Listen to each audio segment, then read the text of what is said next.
Bienvenue à toutes et à tous à Parlons Entrepreneuriat, une émission qui vous plonge dans le monde entrepreneurial. Vous êtes un aspirant entrepreneur, vous êtes un chef d'entreprise chevronné, soit tout simplement quelqu'un qui veut savoir plus sur l'entrepreneuriat. Laissez-moi vous dire que vous êtes au bon endroit. Ici présent sur ce plateau, je ne suis pas seul, je suis accompagné de M. Jeannot que je vais saluer.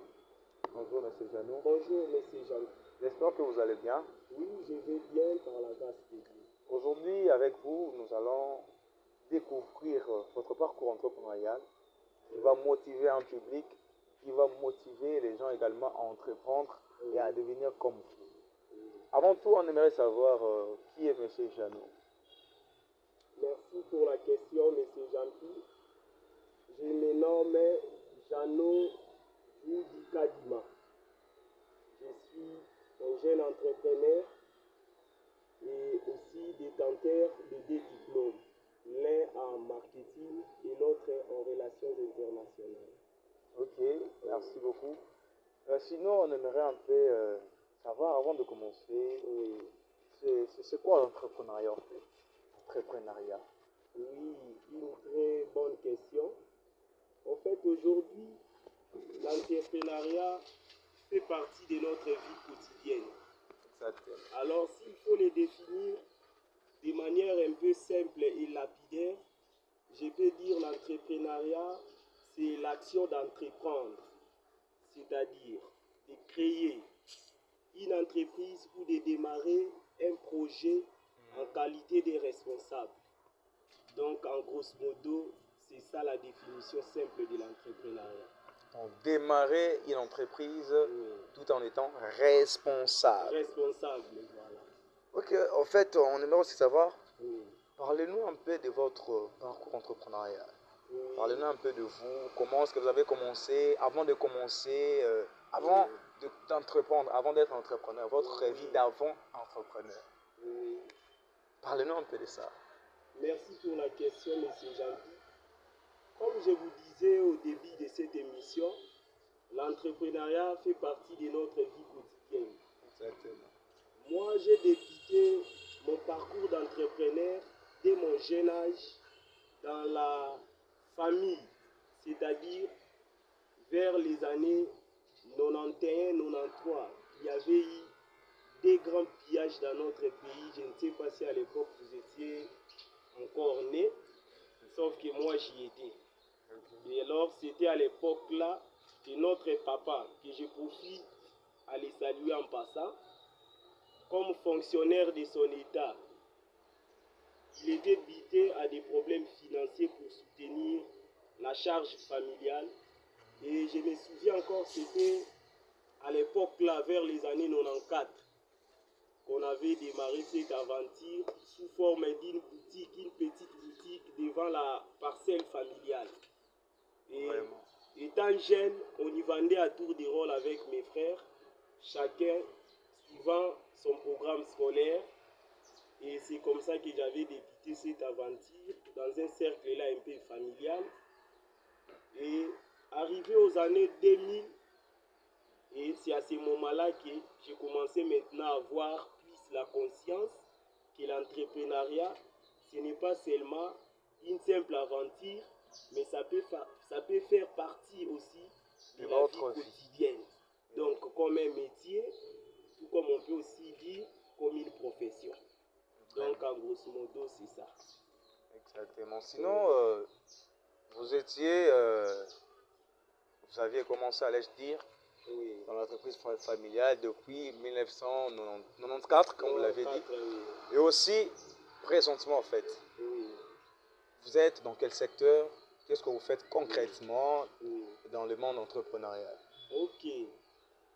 Concrètement, là, comme vous le savez aussi, vous avez aussi des notions de base sur l'entrepreneuriat, parce qu'on ne peut pas être un journaliste sans pour autant forger les notions de base de l'intitulé de votre émission. Exactement. Donc je sais que vous en possédez ces notions-là. Donc en résumé, aujourd'hui je suis responsable d'une entreprise dont la raison sociale est Africom Djouma. Et vous parlez de notre secteur d'activité, Nous sommes dans la multisectorialité, s'il faut le dire. Ok. Donc nous opérons dans plusieurs secteurs. Secteur.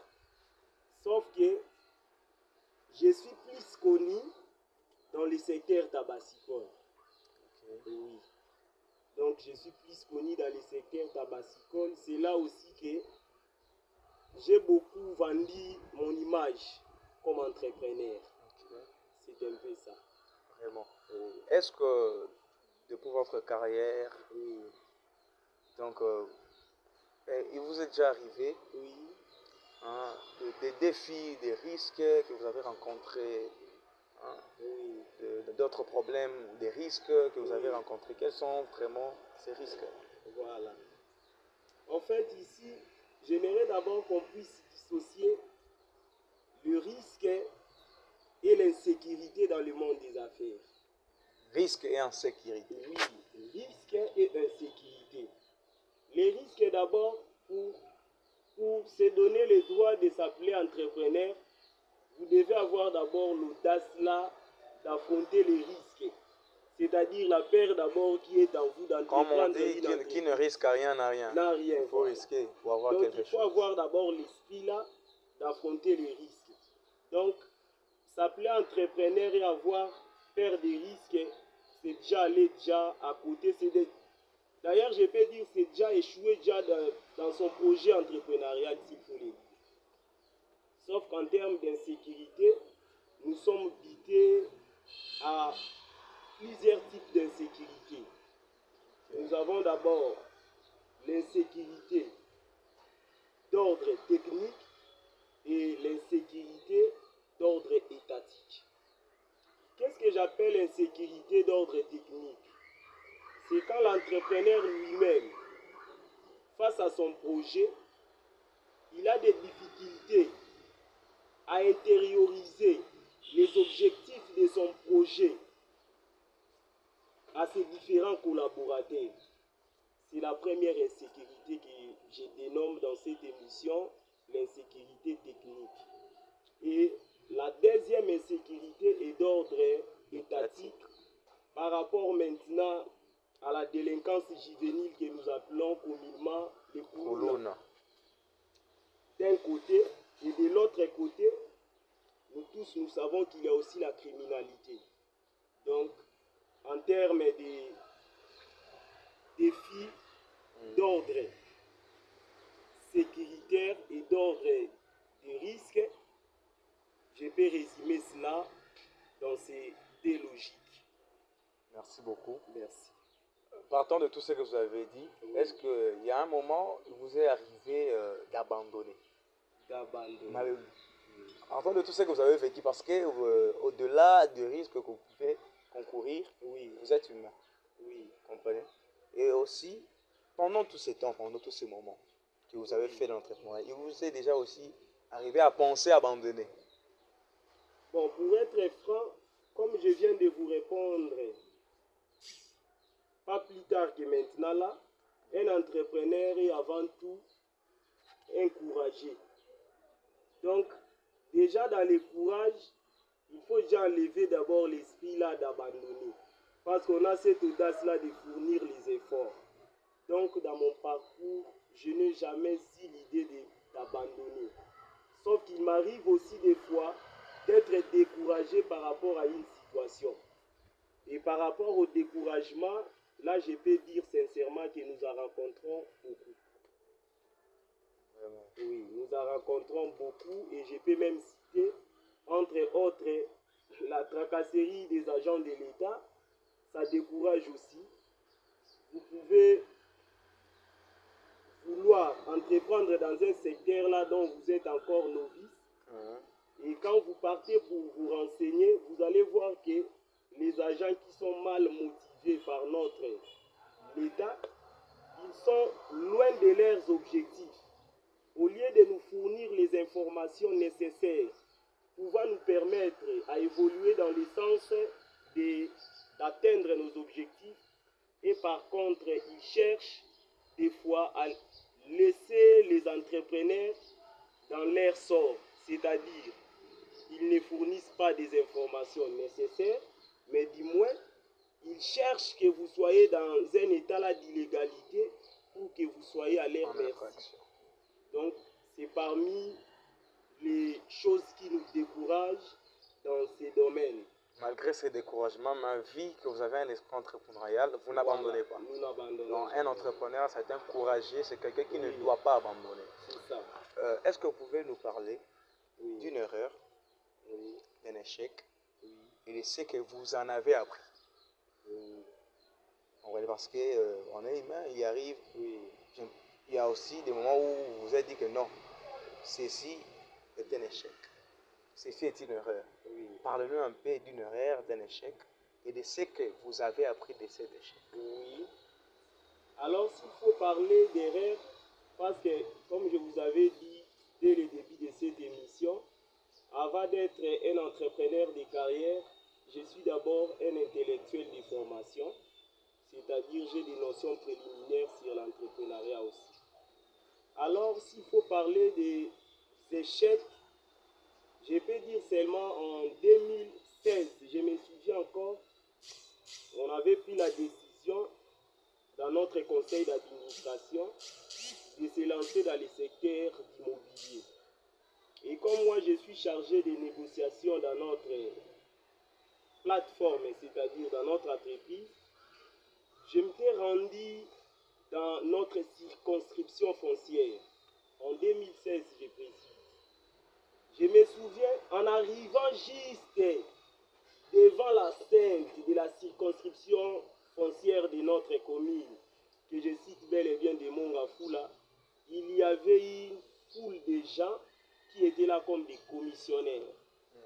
Et comme je vous avais dit, comme c'était un domaine là que je n'avais pas assez de renseignements, parmi les gens que j'avais remis les dossiers pour qu'on nous établisse les certificats d'enregistrement, malheureusement j'ai été tombé entre les mauvaises mains et c'est l'une des erreurs que je reconnais avoir commises dans mon parcours d'entrepreneur.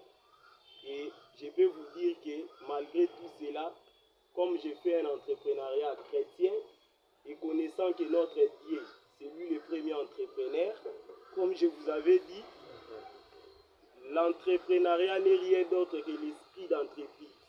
Et Dieu a créé notre monde par l'esprit d'entreprise. Il nous avait secourus et nous étions établis dans nos droits. Donc c'est parmi les erreurs que moi j'ai reconnu avoir connues durant mon parcours dans ce noble métier d'entrepreneur. Vraiment. Et qu'est-ce que vous avez appris de cette erreur, Bon, de cette frappe? ce que moi j'ai appris, peut-être ça pouvait aussi aider aux jeunes entrepreneurs qui me suivent au moment où nous passons cette émission. C'est d'être vigilant parce qu'il y a des fonctionnaires corrompus qui n'ont pas d'éthique dans l'exercice de leurs fonctions. Donc il faut être prudent, très prudent même. Parce que le chef de l'État, il n'est pas responsable légal du gouvernement. Et partant déjà de cela, vous allez voir que les fonctionnaires qui sont à bas de l'échelle n'ont pas vraiment de motivation conséquente pour servir la population par rapport à leurs attentes. Donc ce que moi je peux dire aux jeunes qui nous suivent, avant d'aller dans un bureau de l'État, il faut vraiment bien se renseigner et si possible, il faut de préférable avoir un avocat. Mais même sur les notions là d'avoir un conseiller juridique, il y a toujours des perplexités que je ne voudrais pas tout aborder ici. Sauf qu'il faut seulement chercher à s'informer avant de s'y rendre. Donc c'est un peu ça ce que moi j'ai retenu par rapport à ma première erreur là. Vraiment. Oui. Et sinon, pour de jeunes qui nous suivent en ce moment, Oui. il y a des jeunes, il y a des entrepreneurs, il y a d'autres qui sont aspirants entrepreneurs, ils veulent se lancer en entrepreneuriat. Oui. Quel conseil donnerez-vous à ces jeunes-là, un jeune qui nous suit en ce moment, qui voudrait suivre vos traces? Oui. En tout cas, je regarde la caméra et je dis ça à haute voix. Et mon conseil, c'est un appel. Mes amis jeunes, peu importe votre domaine de formation, vous avez dans vos mains un instrument qui peut transformer notre société. Parce que l'entrepreneuriat, avant tout, vise à valoriser l'homme dans la société.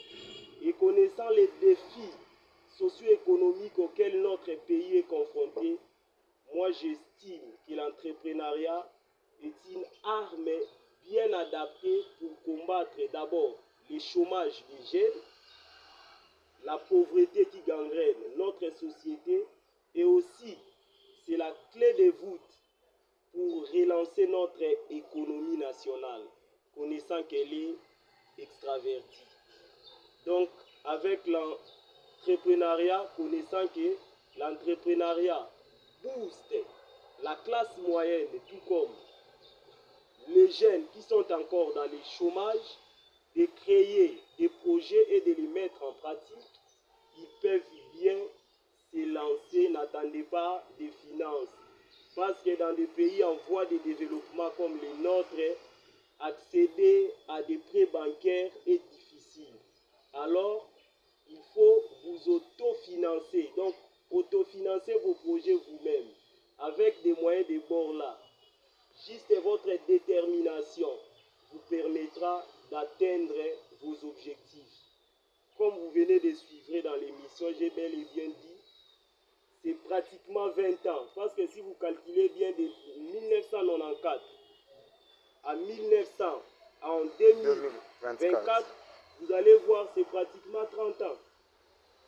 C'est pratiquement 30 ans. Mais si vous regardez par rapport aux impacts sociaux de mon projet entrepreneurial, vous allez voir que ça n'impacte pas notre société par rapport à la politique gouvernementale de notre pays. Comme un pays en voie de développement, nous tous nous savons que les revenus par habitant est faible. Exactement. Et nous, comme entrepreneurs, toute entreprise vise d'abord à optimiser ses profits, à les maximiser. Mais comment vous allez maximiser plus vos profits au moment où la population qui constitue votre assiette a un faible revenu? Déjà là, vous allez voir que si les jeunes acceptent cet appel d'entreprendre dans leurs différents domaines, nous pouvons booster notre économie par nos différentes productions dans nos différents secteurs d'activité. Et ceci pourrait avoir comme conséquence la production à l'échelle nationale, et c'est ce qui peut aussi soutenir aussi la croissance économique à long terme. Donc c'est un peu ça, mon conseil est d'appeler tous les jeunes. Quoi que vous détenez... J'aimerais un peu, sans vous interrompre, j'aimerais vous pousser faire ce que vous avez dit là maintenant, dans notre langue nationale, en lingala. Faire un appel aux jeunes, demander aux jeunes d'entreprendre. Parce qu'il y a même ceux-là qui nous suivent, de jeunes qui sont là, parfois, à Tambousamaki, pour vivre. Il y a d'autres, à l'autre, Sirage, quoi, Bik. J'aimerais que, oui, ça jeune, on a OPC Espoir. Il y a Kokoba, il y a qu'entreprendre encore dans la langue nationale, la biso lingala. Oui. Pour ça, l'appel, na bango, pour que balanda biso.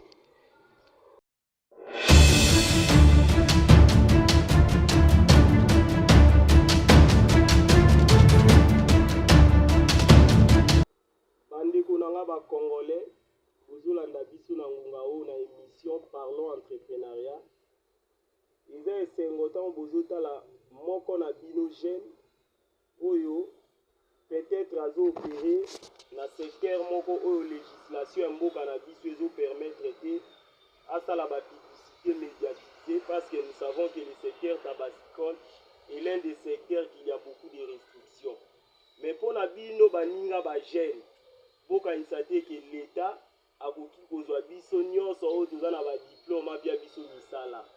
Munduki munene oyo ekoki kosunga yo moko mpe na mboka mpo tolonga nzala na pauvreté na chômage, eza kaka koréalize baprojet na biso en terme d'entrepreneuriat. Alors nazosenga na bandeko bozolanda biso po se lancer na entrepreneuriat bokozala décidé. C'est vrai, et bandeles à la passe.